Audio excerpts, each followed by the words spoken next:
شما اگر این ماه را فرصت دانین و گوین اکی این ماه غنیمت و ما در همین ماه گرمی سودا ما مردم مجبوره که یگان چیزی خره و با بیرحمی و بeinسافی و خدا برکت تگیرد.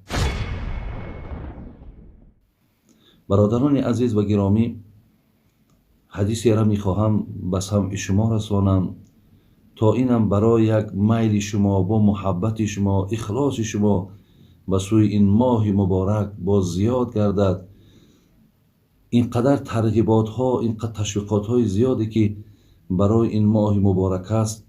برادران عزیز، از این آیات های قرآن، از این حدیث های پیامبر برمی آید که حقیقتا این ماه را اگر ما روزه نداریم یا این ماه را اگر ما به اهمیتی کنیم، از روزه این ماه برادران عزیز روزه نگیریم، حقیقتا ما بسیار یک گویم ثوابی را، یک اجری را، بسیار یک اجر بزرگی را ما از دست دادگیم.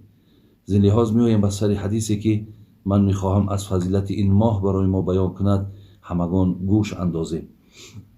حدیث برادران عزیز و گرامی، حدیث متفق علیه، هم جناب امام بخاری هم جناب امام مسلم با راوی این حدیث حضرت امام ابو هریره رضی الله عنه میارد که حدیث گویم حدیث قدسی میگویند که پیامبرمون گفت و گفت الله ذوالجلال.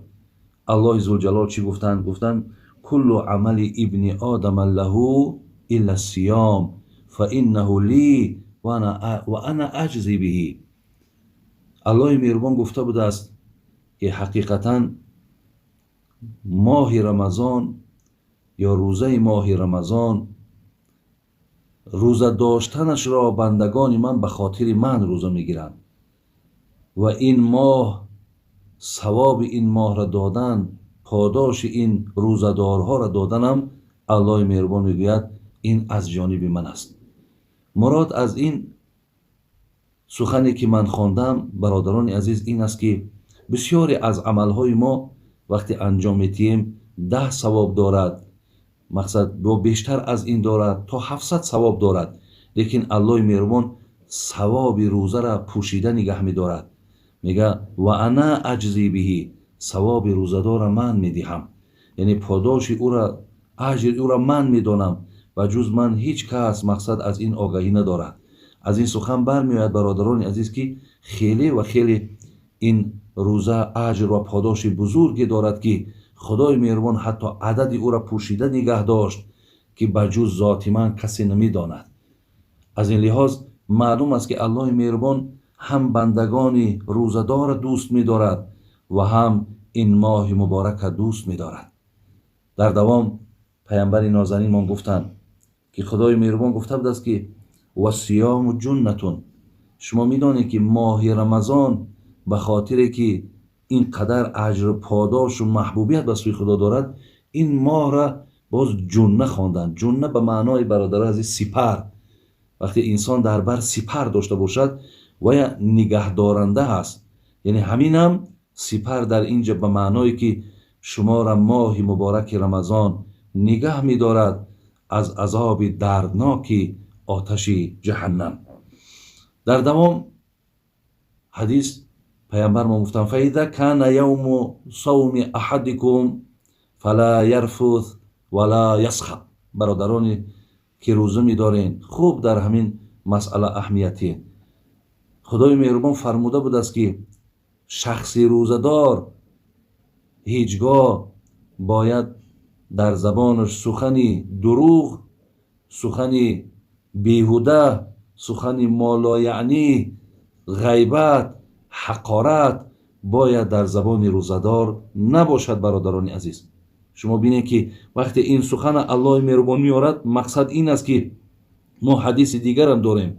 حدیث دیگری هم داریم که جناب امام ابو هریره که امام بخاری در کتاب صحیح خودش میارد، میگه من لم یدع قول الذر والعمل به فلیس لله حاجة فی ان یدع طعامه و شرابه.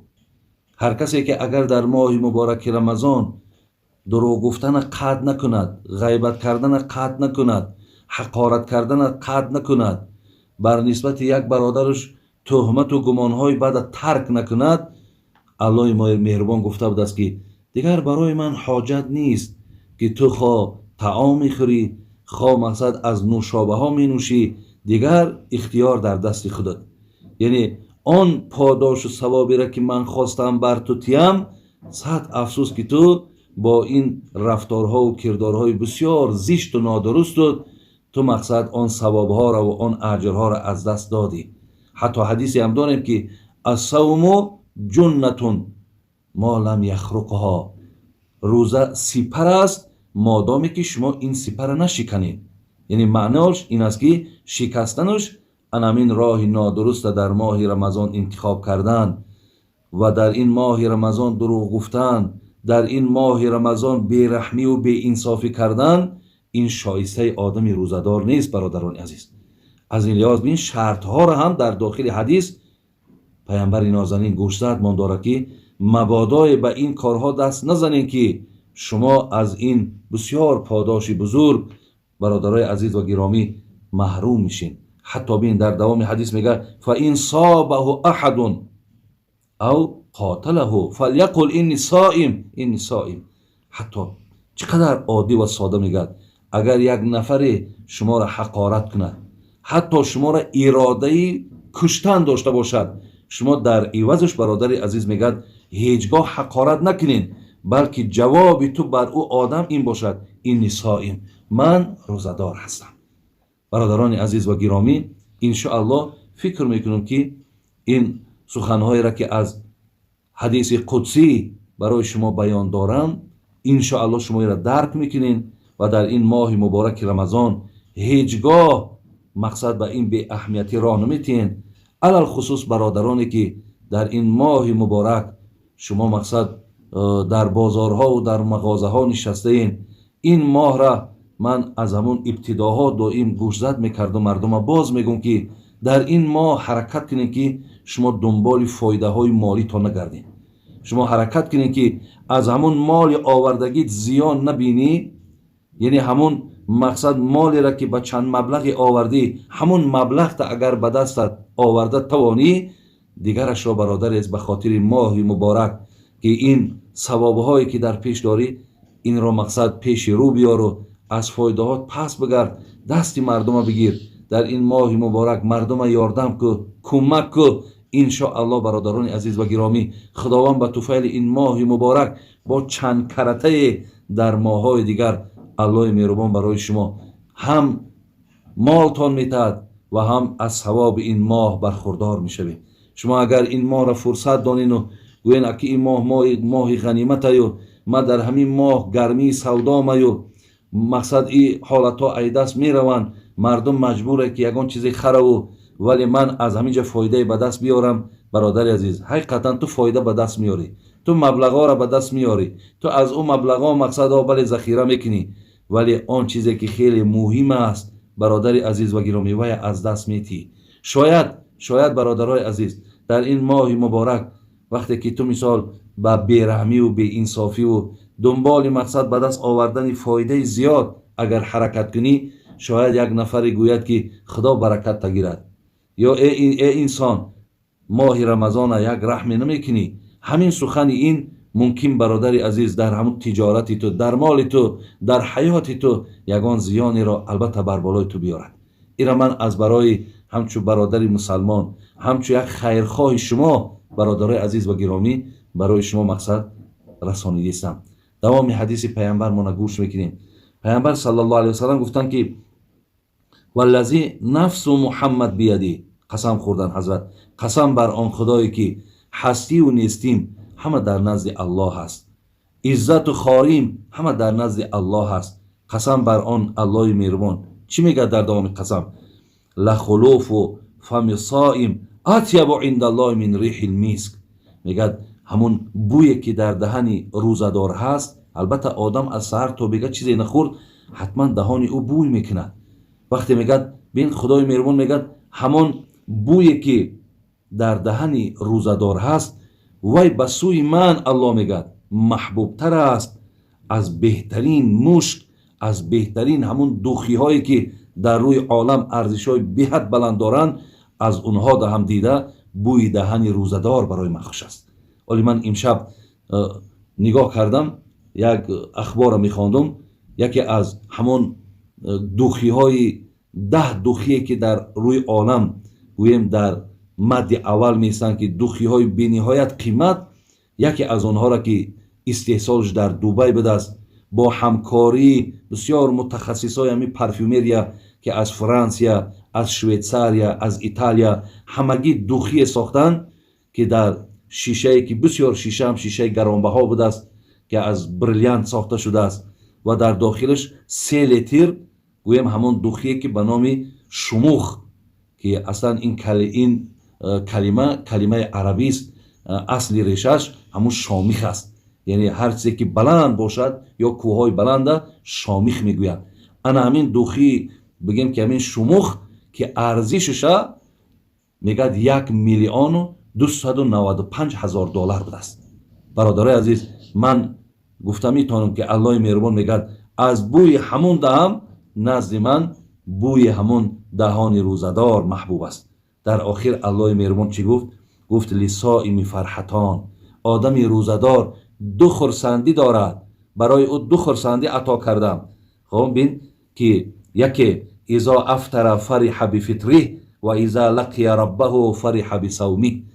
یکم خرسندی که بر او دادم هرگاهی که اگر همون لحظه روزه گشادن نزدیک شدن گیرد، 1 دقیقه و 2 دقیقه که ماندن میگیرد، میگه روزدار تا چند در دلش یک خرسندی پیدا میشود که الحال از طعام اصلا تناول میکنم. دویم خرسندیش گفت الله مهربان هرگاهی که او را داخل جنت کردم از نظر خودم، از رحمت خودم، من روزدار را خوشنود میگردانم. برادران عزیز و گرامی، اینجا متن حدیث به انجام میرسد و انشاءالله گفته همون عزیزای خدا که یک نکته بس است اگر شعور است، ورنه چو چراغ پیش کور است. زندهات من انشاءالله گمانم همین است که آن چیزی را که من مختصرا هم که بیان کرده باشم برای آدم اهل فهم خدا خواهد این قبول است.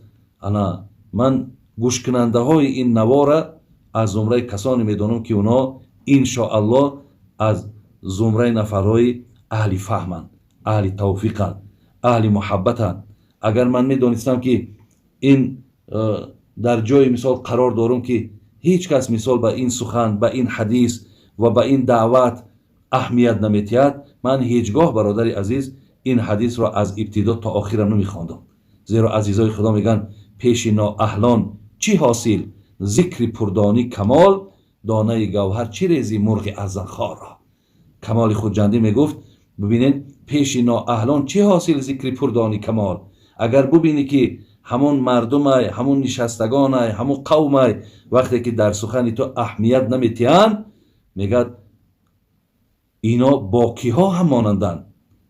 پیش نااهلان چی حاصل ذکر پردانی کمال، دانه گوهر چی ریزی مرغ ارزن خوار را.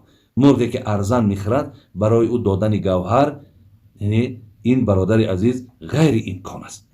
اگر امروز برادرای ما این سخن ما را شنیدن، بعد این باز همون کردارها و همون زیشتگویی ها و همون سخنهای قبیحشان دوام دادن که گرفت، گفتی خواجه همون کمال خودجندی اینها همون مرغ های بودن که این دورها در پیش اونها حیف